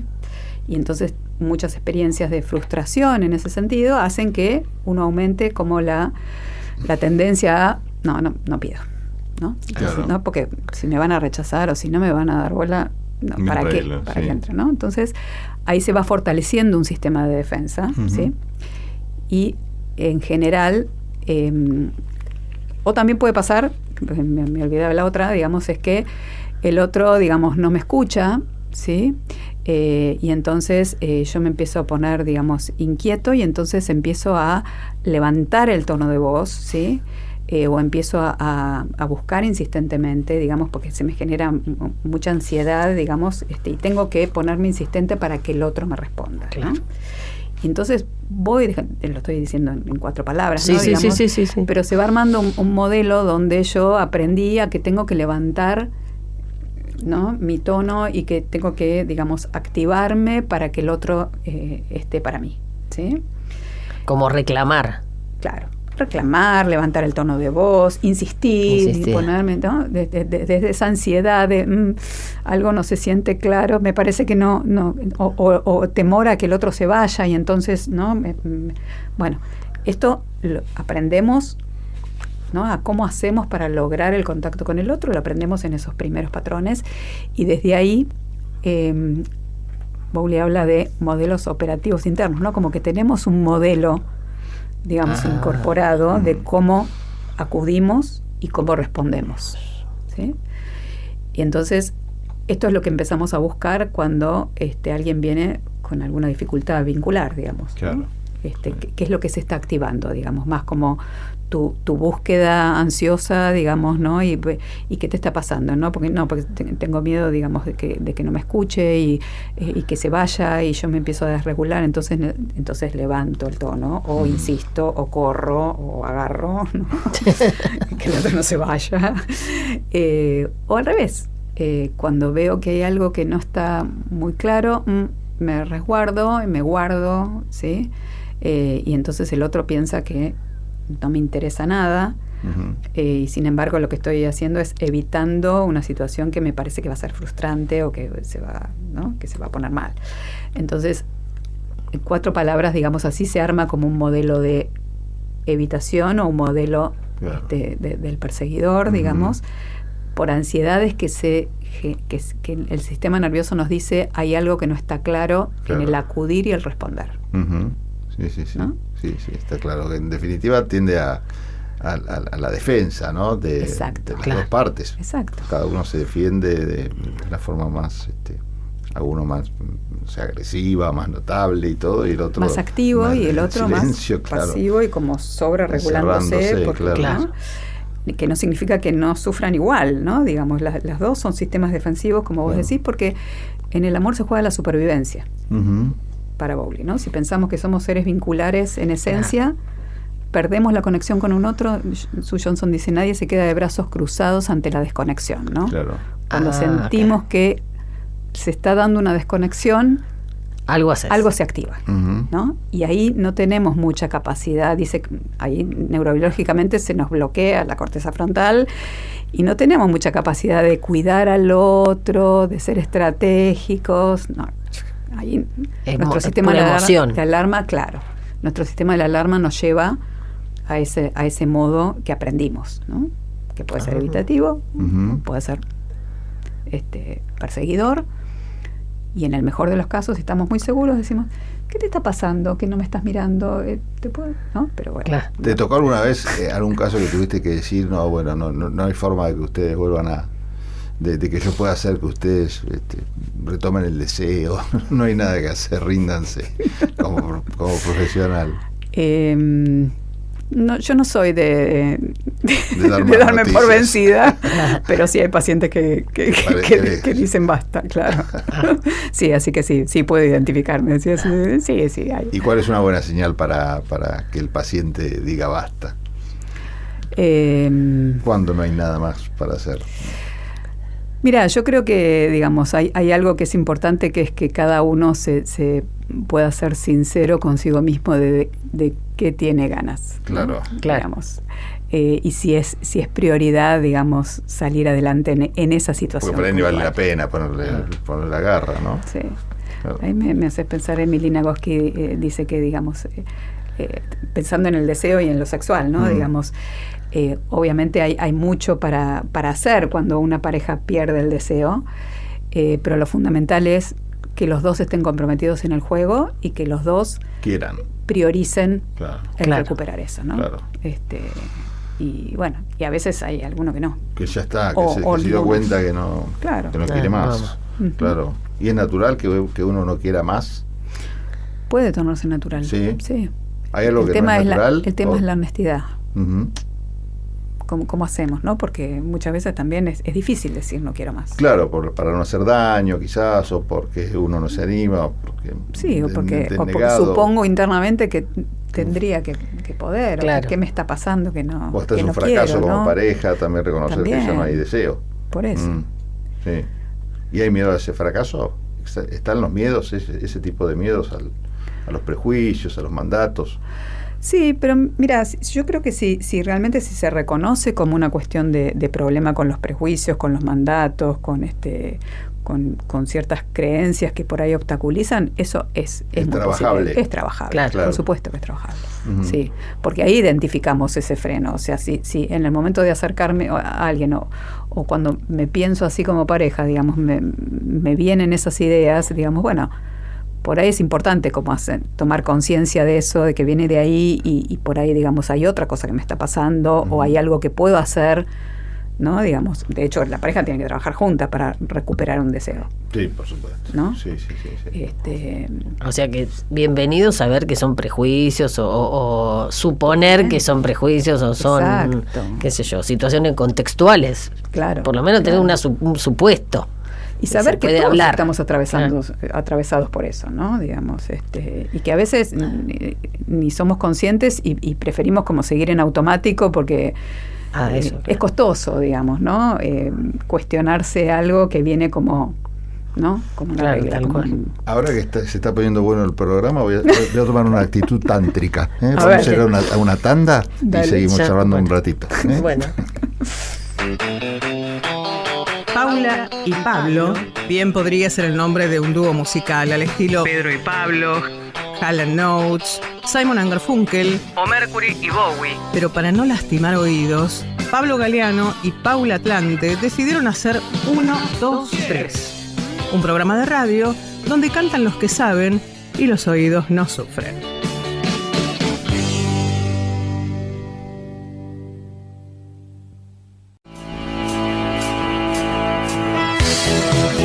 ¿Muchos nervios, traumas y estrés? Escucha 1, 2, 3. Respirá y contá con nosotros. Y que los nervios lo tengan otros. Bueno, seguimos en 1, 2, 3, aquí en la radio de la Universidad de Buenos Aires, 87.9, y después de este pequeño corte vamos a seguir hablando de sexualidad. Estamos con quién, Paula. Con la licenciada Silvina Gozo, es psicóloga, estudió en la UBA, es terapeuta de pareja y sexóloga clínica y integra el equipo de Consexuar. Tenemos muchísimas preguntas para hacerle a Silvina, pero vamos a escuchar un poquito de música o un testimonio. ¿Vamos a empezar con un testimonio? Dale. Vamos a escuchar al doctor Sandro Belforte, matrícula nacional 69543, jefe de la unidad de cirugía y trasplante cardíaco del Hospital Argerich. Bueno, en relación a la sexualidad de los trasplantados de órganos sólidos, la mantienen prácticamente de la misma manera que los pacientes no trasplantados, con los recaudos necesarios en relación a la protección que deben tener. No nos olvidemos, son inmunosuprimidos y deben extremar las medidas de protección. También en parejas estables ha habido embarazos. Casualmente, el 30 de mayo se celebra el Día del Donante con motivo del nacimiento de la primera trasplantada hepática en el Hospital Argerich, cuyo hijo hoy por hoy es ingeniero, y se celebra con ese motivo el Día de la Donación de Órganos el 30 de mayo, en relación a esta situación. Hay muchas historias, incluso parejas que se han formado ambos trasplantados, no es la regla, pero ha ocurrido. Es decir, la sexualidad no se ve impedida mayormente por el trasplante. Por supuesto que cada caso tiene es decir, en su gran mayoría los trasplantados, por lo menos cardíacos o hepáticos, tienen una evolución muy favorable. Pueden realizar prácticamente todo tipo de actividades como la que hace un no trasplantado, inclusive el sexo. Es todo lo que puedo decir. No se ve limitado. Obviamente que en el devenir de algunas complicaciones que pueden aparecer en el mediano y largo plazo puedan incidir, pero bueno, eso ya forma parte ya no de la sexualidad propiamente dicha, sino de las complicaciones que puedan ocurrir, ya sean infecciones, rechazos, etc. Podría decir que prácticamente sexualidad se puede mantener perfectamente en tanto en cuanto la función del órgano esté en condiciones apropiadas para sostener la vida de ese paciente. Bueno, estamos hablando, ¿a quién escuchábamos, Paula? Al doctor Sandro Belforte, matrícula nacional 69543, jefe de la unidad de cirugía y trasplante cardíaco del Hospital Argerich. Que estuvo aquí en el programa, ¿no? No. ¿Lo convocado otra vez? ¿Puede ser? ¿Para testimonios? Estuvo... ¿Por qué me suena tanto? Porque lo hemos convocado para otros testimonios, pero estuvo claro. El doctor... otro doctor de ese mismo unidad de trasplante, que no me va a salir ahora, ¿cómo se llama? Está bien. Giorgini, el doctor Giorgini.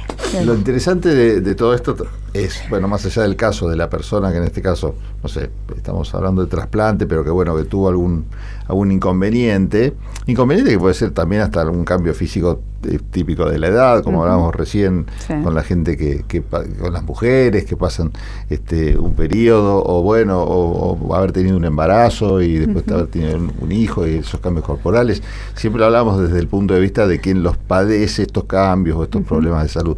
Pero ¿qué pasa del otro lado? La comprensión en general, ¿con qué te encontrás cuando llegan a tu consultorio con esta pregunta o con este asunto? Me parece que es un tema súper interesante porque, primero que nada, porque no nos podemos olvidar de que, digamos, la sexualidad se vive en el cuerpo, ¿no? Sí, claro. Y el cómo se siente y el cómo empiezan las sensaciones o cómo funcionan los sentidos, digamos, que son como nuestro modo de conectar, digamos, desde el cuerpo, es fundamental, digamos, tener, digamos, como ir poniendo conciencia de qué nos pasa, ¿no? Muchas veces no nos damos cuenta de que estamos sintiendo menos o de que hay alguna cuestión por ahí, digamos, no sé, hasta olfativa que nos está perturbando, ¿no? Y que a veces eso bloquea, como también puede estimular, digamos, ¿no? Entonces, descubrirnos en eso y entender, digamos, cómo estamos funcionando con esto que decís por ahí de distintas cuestiones que nos atraviesan en el cuerpo, es otra parte fundamental, ¿no? Claro. De tomar conciencia y de atrevernos a explorar y a conocernos, ¿no? Y en ese sentido me parece que, digamos, como vos decías, del otro lado también hay un impacto, digamos, muchas veces cuando hay cuestiones físicas que nos atraviesan, y ahí está no solamente lo que significa para el que se contacta con el cambio en el otro, sino también con lo que significa, digamos, un modo de respuesta diferente, ¿no? Entonces, si yo veo, digamos, que mi mujer, no sé, está recién operada, digamos, y me pueden pasar muchas cosas, me pueden pasar que tenga miedo, que hay algo donde por extremo cuidado o por prudencia o porque no quiero generar problema, digamos, empiezo como a bloquear mi propia posibilidad de acercarme o de digamos, de pedir algún contacto físico, digamos, puede haber muchas cuestiones que me pasan a mí viéndola a ella en esa situación, digamos, X, pero también me puede pasar mucho, digamos, que intento acercarme y ya por ahí la respuesta del otro no es la misma, porque le pasan otras cosas, ¿no? Me estaba acordando, digamos, una persona conocida que me decía, ¿por qué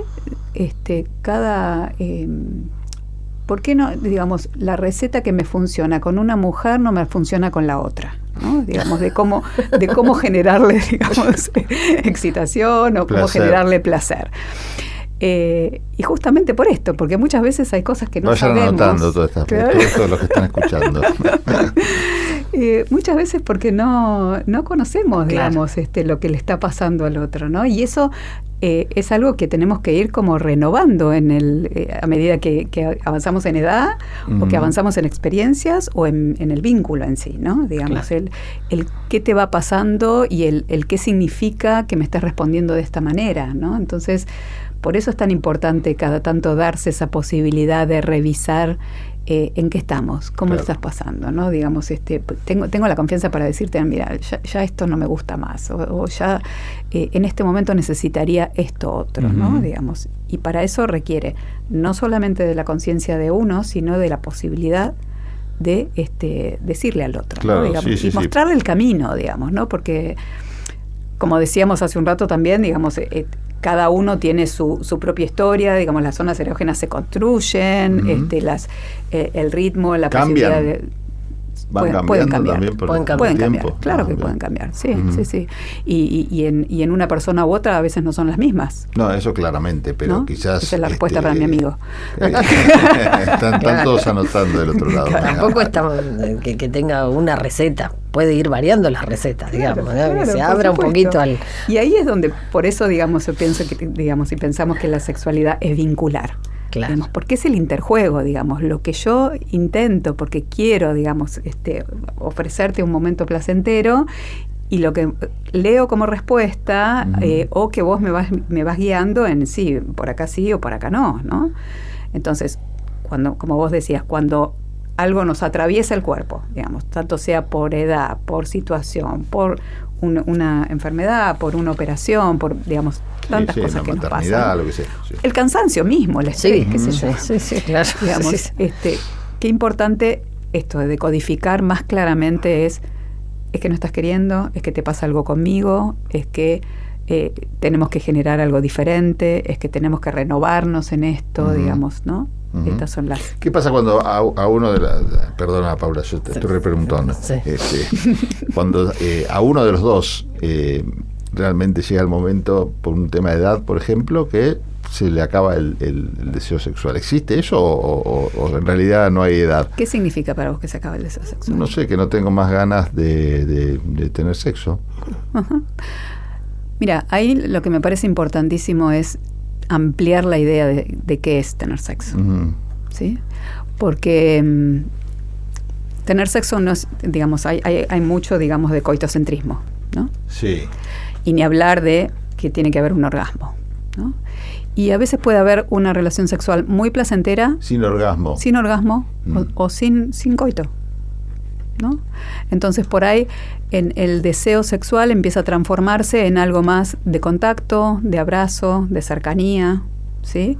Eso lo pones en el paraguas de... Sí, entiendo la sexualidad como... o entendía eso como parte de la sexualidad, no como la sexualidad en su conjunto. Por eso te preguntaba, digamos, qué significaba, yo, claro, qué entendés por deseo sexual, porque me parece que ahí también hay un consenso que se va dando en la pareja, digamos, si yo necesito algo, pero que en realidad vos estás bien con otra cosa, digamos, bueno, el tema es cómo hacemos para consensuar esas dos deseos. Claro, cómo hacer para que ese encuentro, digamos, o sea, el sexo es un encuentro de dos cuerpos que se generan una vivencia de placer y acercamiento, ¿no? Entonces, el cómo tiene miles de variantes, ¿no? Y si nos quedamos en que solamente tiene que haber, digamos, coito, por ejemplo, o que solamente tiene que haber orgasmo, limitamos la sexualidad un montón. Digamos, ¿no? Entonces me parece que eso también es importante como... Claro. Y si no, será una pareja que continúa con una persona que no tiene ningún deseo sexual de ninguna naturaleza y la otra que se quedó con las ganas. Me parece que, bueno, no, por eso, el tema es que no haya uno que se quede con las ganas y el otro. Por eso, digamos, me parece que hay que buscar alternativas y ahí hay que ser como bastante, digamos, creativos y abiertos para cómo hacemos para que los dos estemos satisfechos, estemos bien. Claro. Igual, digamos, si a mí me llegara alguien, digamos, con tu planteo, digamos, una cosa extrema, digamos, exploraría muchísimo qué significa que no tiene más deseo sexual. Porque también es cierto que el deseo... No te rendís, digamos, vos. Yo no me rindo, ya te lo dije. Y capaz se puede estimular el deseo de otra manera, que no sea específicamente tengo que rendir o tengo que tener un encuentro físico, ¿no? Y eso puede ser deseo también, digamos, ¿no? Puede ser deseo físico, deseo sexual y... bueno, no sé, digamos, hay mucho, digamos. Sí, es súper amplio. Bueno, yo los voy a invitar a escuchar un temita musical que quizá abra otro capítulo de esta charla que estamos teniendo. Vamos a escuchar Sexo Virtual de Rauw Alejandro.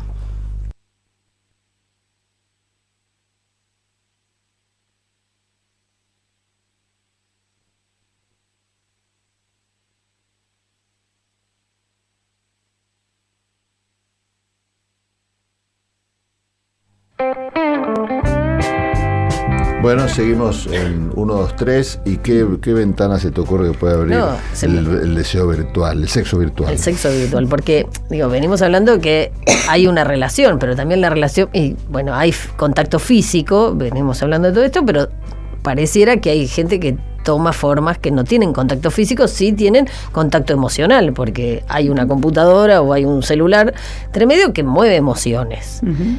¿Qué tenemos para decir de eso? No es exactamente el campo en que soy más experta, digamos, pero ahí sí... Ahí atendés por Zoom. Claro. Sí, igual atiendo mucho por Zoom. Pero me parece que, digamos, como vos decís, puede haber un contacto, digamos, de hecho creo que aprendimos, ¿no?, a contactarnos online. ¿No?, en muchos sentidos. Puede haber un estímulo, ¿sí? Me parece que el contacto físico, el contacto de dos personas se reemplaza por el autocontacto con la estimulación, digamos, de la imagen. Y en definitiva hay una cuestión, digamos, de contacto visual, ¿no? Digamos, si pensamos que son todos los sentidos los que nos conectan, bueno, el visual también es un importante, ¿no? El visual, el auditivo, ¿sí? Entonces, habría que definir un poco qué sería el contacto físico, pero es cierto, digamos, que es una manera muy particular, como muy, muy nueva, digamos, y que no, quizás, digamos, no reemplaza, no podemos compararla o equipararla, digamos. Okay. Es un modo más, ¿no? Uh-huh. Y que entra para mí en los mismos contextos que hablábamos, ¿no? Digamos, tiene que ver con un vínculo, tiene que ver simplemente con una, digamos, con una fantasía, tiene que ver con alguien que elijo, o tiene que ver con un canal que miro, o, ¿no? Digamos, y ahí entramos en otro terreno por ahí un poco más amplio, ¿no? Está bien, pero lo emocional está. Lo emocional está. Sí, claro, digamos, en dos personas que eligen contactarse, hacerse una videollamada y tener sexo virtual. Sí, hay. Y sí, hasta hay contacto físico, porque en realidad, es lo que vos decís, digo, ¿qué son los sentidos? Ahí hay un contacto visual y un contacto auditivo, ¿no? Por lo menos dos están presentes. Total, sí. ¿Y qué pasa con el tema de la fidelidad o la infidelidad en realidad? Cuando hay tanta facilidad o tanta oferta o tantos inputs que hacen que quizás las parejas más fieles vean cada vez más posibilidades o más tentación, o está más a mano ese tipo de conducta. ¿Cómo notás esto? ¿Lo notás como algo que cada vez es más repetitivo, que antes no escuchabas tanto, o bueno, o es siempre más o menos igual? A ver, yo llevo 30 años de profesión, creo que más o menos sigue la misma. Sí, lo que me parece es que quizás se habla mucho más. ¿No? Se habla mucho más y se superpone por ahí con situaciones donde tiene que ver con, digamos, con las parejas donde aceptan, digamos, parejas abiertas, o parejas donde, digamos, está más habilitado, digamos, ¿no? el vínculo con otros, digamos. Entonces ahí entramos. Ya no hay infidelidad. Ya no hay infidelidad. Claro. Bueno, sí, pero depende de los límites, digamos, que se pongan, ¿no? Digamos, pero a ver, a mí me parece que, digamos, se sabe, digamos, que creo que digamos, hay investigaciones, no me acuerdo si es un 75 o 80% de las parejas son infieles, o sea que son las menos, las fieles, uh-huh. Por lo menos en los estudios que hay. Habría que ver bien a quiénes se eligió. Pero, ¿y con qué sinceridad respondió? Porque a lo mejor por eso en el 100. Capaz un 98%, claro. Pero a mí me parece que el tema que más allá que haya Facebook, plataformas para conocer gente, miles de formas nuevas, digamos, para justamente tener más oportunidades de ser infiel, eso igual ya era alto de bueno, sí, lo sabemos en la historia, ¿no? Digamos, me parece que, digamos, si uno se va años atrás, bueno, por ahí era otro, y por ahí, digamos, estaba más puesto, digamos, en el hombre que era el que salía, claro. Digamos, ¿no? Es como... Es cierto, digamos, ahora hay como mucho más facilidad de intercambios y hay mucha más facilidad de intercambios que no son explícitos, que no son visuales, que, claro. que no se encuentran, ¿no? Que se pueden esconder. Pero la realidad es que, siempre fue digamos, algo, la posibilidad y la apertura a la infidelidad es como una condición casi, una tendencia casi natural, diríamos, ¿no? De los vínculos y de que, bueno, estamos vivos y nos pasan cosas con otros. El tema es qué hacemos con eso. Claro. ¿No? Digamos, de que nos pasen cosas o del estímulo que podemos tener, esto que decías de aumentaron los estímulos, aumentaron las interacciones y la apertura a los vínculos. Obviamente tenemos mucho más oportunidades de que nos pasen cosas y el tema es qué elegimos hacer, claro, digamos, con eso que nos pasa. Claro. Si vamos a algo oculto, vamos a algo, digamos, que no está aceptado en el vínculo que yo elegí hoy y que en la relación que estoy, o digamos, o bueno, lo redefinimos en otro marco, ¿no? Digamos. Claro. Pero me parece que en algún punto lo que está bueno es que hoy en día se acepta mucho más que nos pasan cosas, que nos pasan cosas con otros y que no estamos solo regidos por el mandato de si elegí, ¿no? Digamos, es para toda la vida. Sí, por ahí sí que es para toda la vida, pero digamos que ¿no? Y muchas veces estas situaciones también son oportunidades, digamos, es como lo más esperanzador, digamos, a veces cuando nos pasan estas cosas son oportunidades para revisar y para reavivar el vínculo que estamos eligiendo, ¿no? Entonces, hay algo que por ahí, digamos, se nos está volviendo, no sé, rutinario, o estoy necesitando, digamos, mayor confianza o mayor, digamos, profundidad en nuestra relación, o renovarnos en, no sé, en rutinas o lo que fuere, y me doy cuenta porque me empiezan a traer otras situaciones, ¿no? Hay alertas. Estoy necesitando, claro. ¿Y entonces, hay diferencia? Si lo podemos tomar así, sería bárbaro. Sí, claro. ¿Y hay diferencia entre, supongo que la respuesta es que sí, entre notar eso, notar esa atracción y esta situación a quienes consuman el hecho de la infidelidad? Claro, sí, porque por una cosa es recibir los inputs, darse cuenta que le llama la atención otra cosa, sentirse atraído por, y otra cosa es, bueno, que esa atracción derive, por ejemplo, un encuentro. Elijo llevar o elijo seguir elijo adelante. Consumar, digamos, la infidelidad. ¿Hay alguna diferencia después para la forma de tratarlo? Sí, seguro, seguro. Porque ahí hay una elección. Claro. Y entonces creo que el punto es hacer consciente la elección y ver, digamos, otra vez, ¿qué hacemos con eso? ¿Qué estoy eligiendo? ¿Qué estoy cuidando y qué estoy descuidando? ¿O qué mensaje estoy, ¿no?, dando, digamos? Y después de ese descuido, ¿hay vuelta atrás? Si es un descuido... Hay vuelta atrás. Sí, claro que hay vuelta atrás. Yo creo que si uno elige, hay una autora que a mí también me gusta mucho, que es Esther Perel, que habla, digamos, ¿no?, como de la infidelidad como una oportunidad de renovar el vínculo, ¿no? Okay. Pero bueno, hay que ser muy cuidadoso en cuándo podemos pensar eso, ¿no? Porque muchas veces cuando yo recibo una pareja que sufrió una infidelidad, la persona herida, digamos... también tiene su proceso, ¿no? Claro, digamos, necesita, digamos, primero, digamos, un periodo, una reparación de ese daño para poder entender qué del vínculo lo llevó a que esto sucediera, ¿no? Esto que yo te decía, bueno, ¿qué nos pasa? Por ahí nos descuidamos, o se volvió una rutina, o no estamos como focalizándonos en nuestro vínculo, no me siento más tu prioridad o lo que fuere, y eso hizo que yo, digamos, esto se puede, digamos, conversar y se puede revisar si primero me hago cargo de que, bueno, igual hay una mentira, hay una traición, hay un herir esa seguridad en el vínculo, ¿no? Un herir la confianza, y claro, porque esto no fue conversado, no fue, bueno, dale. No claro. Entonces, bueno, son casos como más complejos. Los invito a escuchar otro testimonio, entonces, el de Rocío Fernández, antropóloga y astróloga. La sexualidad en astrología no es solo un acto físico. Es una fuerza vital, una energía que busca expresarse, tocar, vincularse, encarnarse en el cuerpo. La astrología es eminentemente vincular. En una carta natal la sexualidad no aparece en un solo lugar, en un solo punto. Se lee como un entramado simbólico, como una dialógica entre varios elementos y planetas. Venus nos habla de cómo deseamos, qué nos atrae, cómo buscamos y encontramos placer y bienestar, sobre todo desde un lugar receptivo.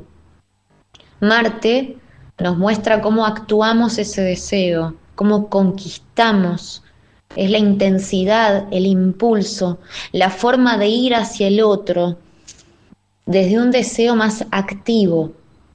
La luna revela la sexualidad emocional, qué necesitamos para sentirnos seguros, para abrirnos al otro, para abrir nuestro cuerpo, nuestras emociones. La casa 5 habla del erotismo, del juego, de la creatividad, del deseo, de aquello que nos nace del corazón, como algo muy espontáneo. La casa 8 muestra la sexualidad profunda, la fusión con el otro, la entrega, la desnudez corporal y emocional, la vulnerabilidad y lo transformador del encuentro con el otro. Y Plutón señala dónde el deseo nos atraviesa con una intensidad que nos cambia, nos transforma, nos revitaliza, nos potencia. La sexualidad es entonces, para la astrología, el lugar donde el alma aprende a habitar el cuerpo en vínculo con el otro. En la sexualidad, el cuerpo del otro, la energía del otro, interpela nuestra propia energía y nuestro propio cuerpo. Cada signo vive de un modo particular.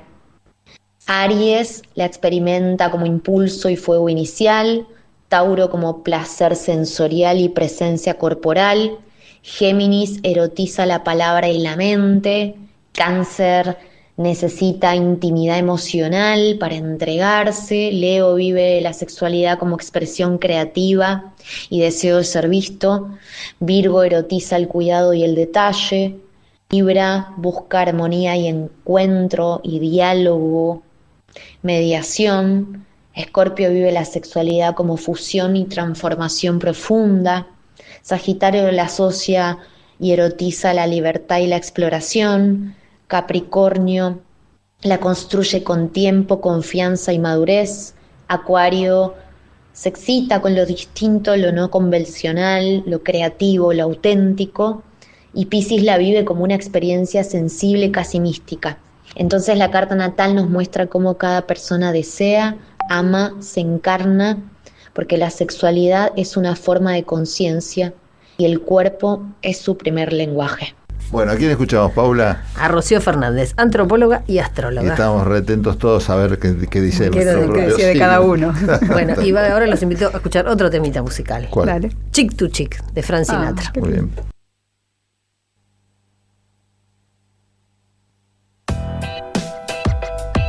Bueno, seguimos en 1, 2, 3, seguimos hablando de sexualidad y le pedimos en el marco de esta charla que estamos teniendo, ¿con quién, Paula? Con la psicóloga Silvina Gozo, Sí, terapeuta de pareja y sexóloga clínica, integrante del equipo de Consexuar. sí. La dejamos descansar un ratito y vamos a escuchar qué nos recomienda Darío Giorgi, nuestro especialista en cine, el profesor Giorgi, que está en redes sociales. Después Paula va a comentar cuáles son, pero le pedimos que nos dijera, le dijimos, mira, vamos a hablar de sexualidad, ¿qué película nos recomendás ver sobre rever. este tema, o rever, ¿no? Porque la primera que se le ocurrió a Paula fue la misma que se le ocurrió a Giorgi, y lo escuchamos y ya adivinan seguro cuál es. Bueno, vamos a hablar acerca de algunas películas y series vinculadas con el tema de la sexualidad. Vamos a empezar con una que es todo un clásico a esta altura, que es Todo lo que usted siempre quiso saber sobre el sexo, pero temía preguntar. Película del año 1972, escrita, dirigida y protagonizada por Woody Allen. Una película perteneciente a la primera parte de la filmografía del director. Lo que hace Allen en esta película es tomar el nombre de un libro muy difundido y muy vendido en esos años, un libro que de hecho no tenía ninguna característica cómica, era un libro serio, escrito por un médico, por un profesional. Woody toma entonces el título, que le parecía gracioso, y hace una película formada por diferentes episodios, como si fueran los capítulos de este libro, y en cada uno de estos episodios se trata una cuestión específica vinculada con el sexo. La película fue un enorme éxito en el momento de su estreno y fue clave para la carrera posterior del entonces joven actor, director y guionista. Vamos a hablar ahora de una serie, mencionemos a Sex Education, una serie británica estrenada en 2019, que tuvo 4 temporadas y que cuenta la historia de Otis, un adolescente bastante tímido, bastante retraído, que tiene una madre que es sexóloga. Entonces la idea de la serie es que el chico, que tiene un conocimiento sobre sexo que está por encima del conocimiento promedio de un adolescente por la profesión de su madre, comienza a manejar una especie de consultoría sexual en su escuela con sus compañeros, primero en forma clandestina y después de modo cada vez más evidente. Entonces lo que cuenta la serie es la forma en que toda la comunidad educativa, los compañeros, los profesores, los padres, las autoridades del colegio, va reaccionando a esta situación a medida que se dan cuenta de que esto está ocurriendo en el colegio, ¿no? La peli es una comedia, podríamos decir, está tratada con un tono de comedia, protagonizada por Asa Butterfield. Lo deben recordar por la película Hugo de Scorsese, aquí está un poquito mayor, un poquito más grande. Emma Mackey y Gillian Anderson también, la protagonista de Los Expedientes X. La pueden encontrar en Netflix, está disponible en la plataforma de la N. Hablemos de Girl ahora, una película del año 2018 dirigida por Lucas Dont, un muy joven director belga. En este caso se cuenta la historia de Lara, una chica, una adolescente que está en medio del proceso de transición de hombre a mujer y que tiene el sueño de ser bailarina clásica. Lara tiene el apoyo de su familia y está decidida a llevar a cabo este cambio y está llevando este proceso acompañada por todos sus familiares, pero aparecen dificultades en este momento que tienen que ver con las urgencias de la chica, la relación con sus compañeras en la escuela de danza, el vínculo con los chicos. Bueno, una situación, una problemática tratada con una gran delicadeza y con un gran rigor realmente, con la distancia justa, mostrando el universo de Lara con una enorme sensibilidad.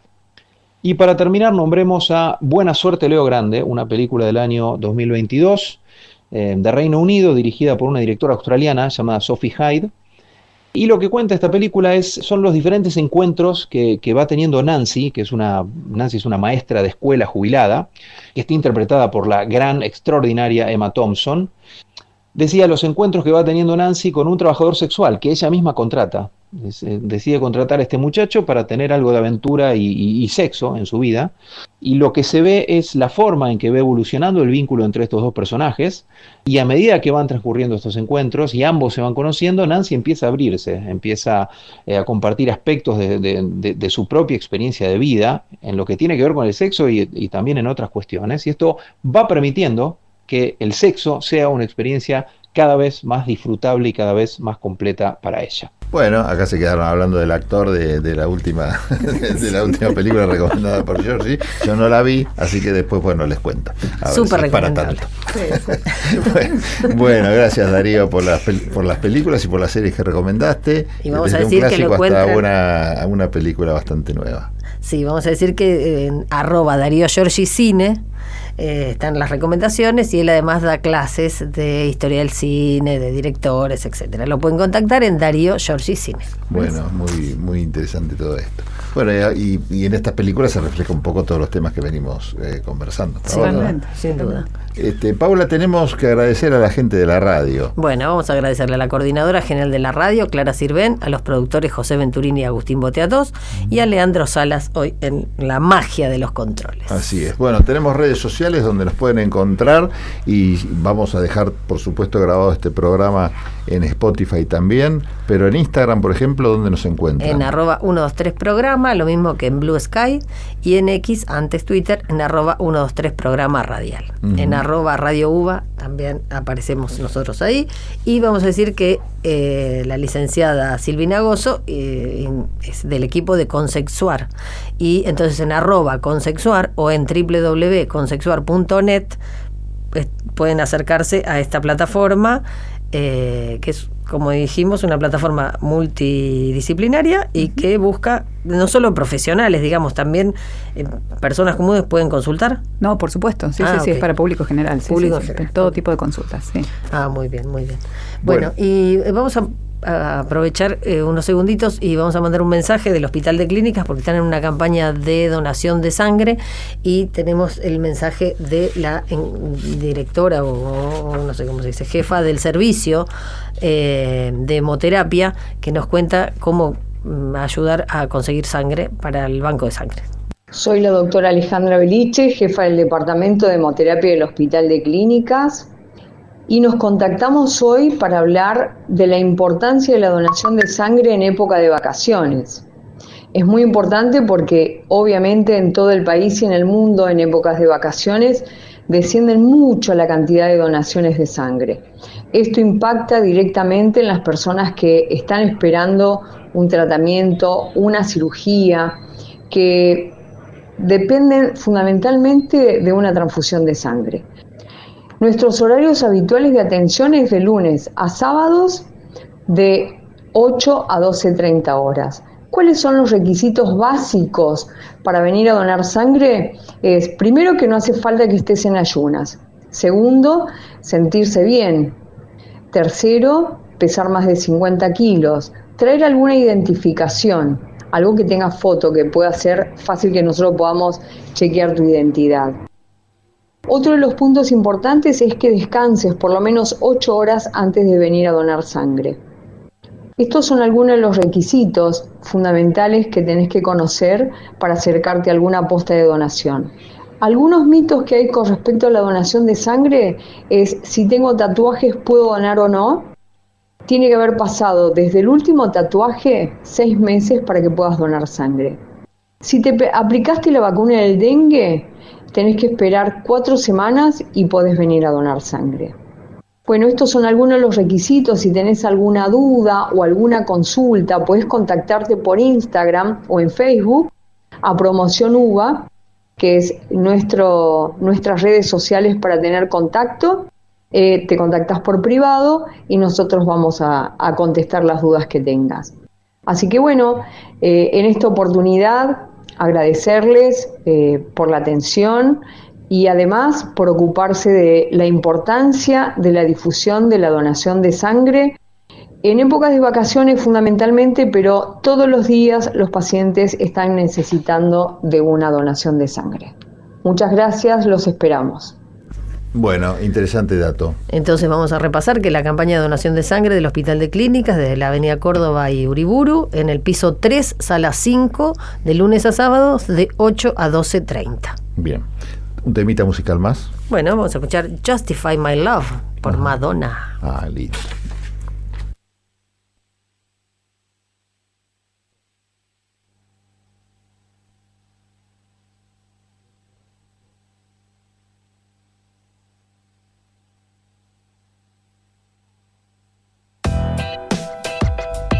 Bueno, últimos minutos de 1, 2, 3 aquí en el aire de la radio de la Universidad de Buenos Aires. ¿Con quién estamos, Paula? Con la licenciada Silvina Gozo, psicóloga, terapeuta de pareja y sexóloga clínica. Bueno, un montón de temas nos quedaron, por supuesto, en el tintero, pero por culpa tuya, que dijiste que ibas abriendo puertas. Sí, abrí demasiado, me parece. Y está bueno, que quede ahí la gente. De eso se trata la sexualidad también, ¿no? De abrir puertas. No, pero no de quedarse con las ganas, ¿cómo es eso? ¿Por qué no? ¿Por qué no? Siempre un poquito más estimula el deseo también. Sí. Bueno, ¿qué podemos decir para que se quede la gente justamente con las ganas de seguir investigando en este tema? Mira, a mí lo que más me gustaría transmitir y que por ahí quede como claro lo que quiero, digamos, que a todos les llegue es que para vivir una sexualidad plena, para vivir una buena sexualidad es importante contar con una posibilidad de sentirnos presentes, ¿sí?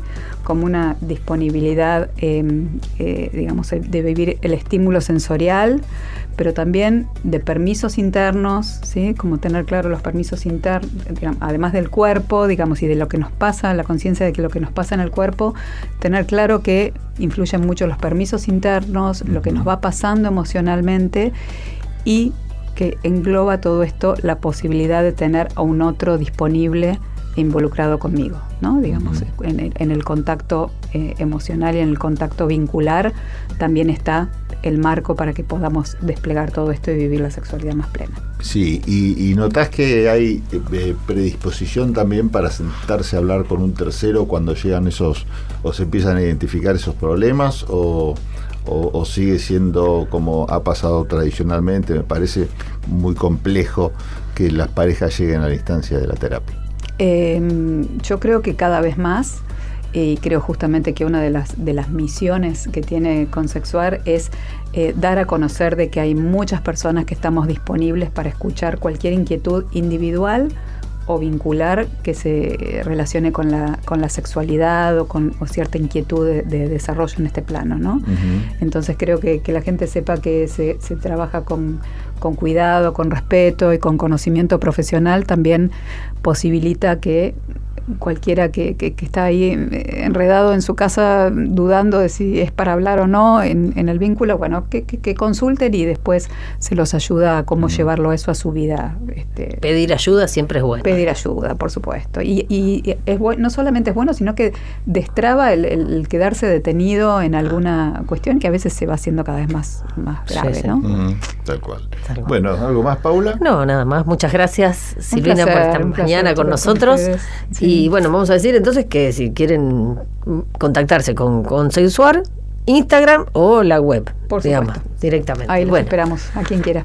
Muy bien. Bueno, damos de nuevo las redes de nuestro programa y agradecemos de nuevo a la gente de la radio. @123programa en Instagram y en Blue Sky, y en X, antes Twitter, @123programa radial. Y si no, @Radio UBA, por supuesto, y también pueden escucharnos en www.uba.ar/radio, además del FM 87.9. ¿A quién agradecemos que dejaron sus testimonios? Vamos a agradecerles al doctor Belforte del Hospital Argerich, matrícula de 69543, y a Rocío Fernández. Sí, que tiene su Instagram, ¿no? Que la podemos seguir en @AstroRocks. AstroRocks. Y por supuesto a Darío Giorgi Cine. Que tiene también su Instagram. @Darío Giorgi Cine. Muy bien. Bueno, nos reencontramos entonces el próximo sábado. Gracias, Silvina, de nuevo, y gracias a todos los que estuvieron. Gracias, Pablo, gracias, Paula. Del otro lado también haciendo de escuchas del programa, que seguramente se quedaron con un montón de preguntas y bueno, ya las vamos